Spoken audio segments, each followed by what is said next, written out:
አሰላሙ አለይኩም ወራህመቱላሂ ወበረካቱ። ሰላም እንዴት ናችሁ? እህታችን እዚህ አንድ ጥያቄ ትጠይቃለች። ምን ትላለች?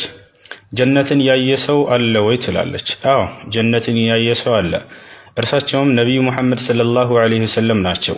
ነቢዩ ሙሐመድ ሰለላሁ ዐለይሂ ወሰለም ጀነትንም እሳትንም ጀሃነምን አይቻለሁኝ ሁለቱንም ብለው ተናግረዋል።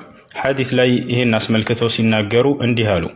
اطلعت في الجنة فرأيت أكثر أهلها الفقراء واطلعت في النار فرأيت أكثر أهلها النساء ብለው ተናገሩ።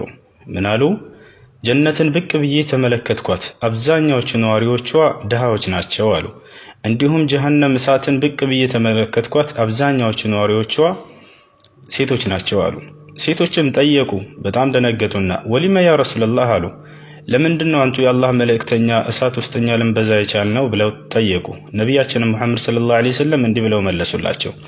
ሊአነኩም ተክፉርነ አልዓሽር፣ ምክንያቱም እናንተ የባሎቻችሁን ውለታና ደግነት መልካምነት ለበርካታ ዓመት ሲያደርግላችሁ የነበረን ደግነት መልካምነት ውለታ ሁሉ በአንድ ስህተት ስለምትክዱ ብለው ተናገሩ። ይህ ማለት ለምሳሌ አንዲት ሴት ከባሏ ጋር ብዙ ደስ የሚሉ ህይወቶችን አሳልፋ ብዙ ሲያደርግላት ቆይቶ ብዙ ፍቅር ደስታ ሲያሳያት ሲሰጣት ለብዙ ዓመታት ቆይቶ የሆነ ጊዜ ላይ ሲጣሉ ወይንም ሲጨቃጨቁ አንተ ምን አድርገህልኝ ታውቃለህና ብላ ላንዴ ያን ሁሉ ፍርስርስ አድርጋ ትክደዋለች። የዚች አይነት ሴት ጀሃነም እሳት ውስጥ እንደምትበዛ ተናግረዋል ነቢያችን ሰለላሁ ዐለይሂ ወሰለም። ስለዚህ ሴቶች አደራ በባሎቻችሁና በእናንተ መካከል ለሚፈጠሩ ችግራቶች እንዲህ አይነት ቃላቶችን ከመናገርና ከመካድ የባላችሁን ውለታ ተጠንቀቁ። የባሉን ውለታና ጸጋ ያደረገላችሁን ሁሉ መካድ ለጀሃነም እሳት እንድትዳረጉ ይህ ሰበብ ይሆንባችኋል። ስለዚህ ጥንቃቄ አድርጉ። ሌላው ነገር ምን አሉ አስከትለው ነቢያችን ሰለላሁ ዐለይሂ ወሰለም ወትክፊርነ ለዕን አሉ። እንዲሁም እርግማንን ስለምታበዙ አሉ። እርግማንን ዝም ብሎ በትንሹ በትልቁ ነገር አላህ ይድፋህ እንትን ይበለህ እንዲህ አይነት ነገር ጥንቃቄ አድርጉ።